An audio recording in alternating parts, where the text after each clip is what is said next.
the majority of my family voted for Trump.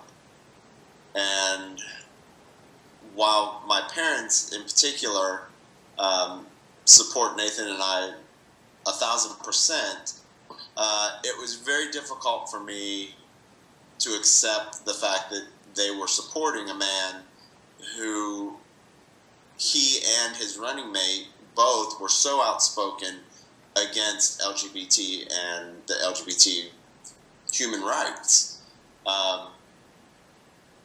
And so my parents and I had several very pointed conversations, and it kind of resolved that, we just weren't going to talk about politics, as has been our kind of agreement for a very long time.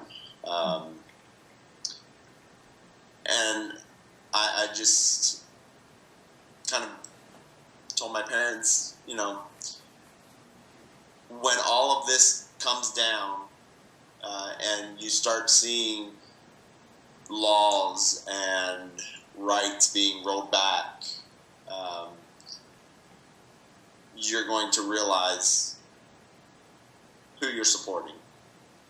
Yeah, I mean, I don't think they realized it, because even part of it's just selectiveness, and I know we're all selective with what we hear and what we want it to align with our own beliefs. But I know that a few months before the election, Trump came out waving a pride flag and talking about how he supports our community, and we knew that it wasn't true.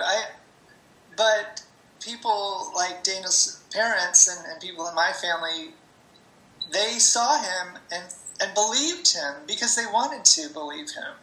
And they're like, well, why do you hate Trump so much? He said he supports you. I'm like, no, he has built an entire administration with people who are anti-gay, anti-trans, all of that. And so he can come out and wave a rainbow flag all he wants when every person he puts in power wants to roll back our rights. It's like, okay, what's the real truth here? I mean, actions do speak louder than words. And one of the first things he did was signing this law that rolled back protection for trans students. So it's already beginning.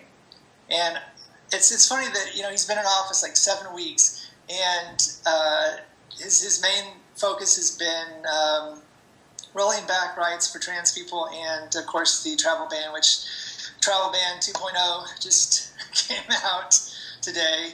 So that's great. This is our country's going in a great direction. But I'm sorry. So as far as our family, unfortunately, it's one of those things that they're just going to have to wait and see that he is against us. And even the trans thing, it's the way he works around getting things passed. He said he's not taking away the rights, he's just giving it to the states. But there was a time 50 years ago where states also had a lot of discriminatory laws against African Americans. And some states would have segregation, others didn't. And that's why it was decided that across the board that everyone had to be treated equally.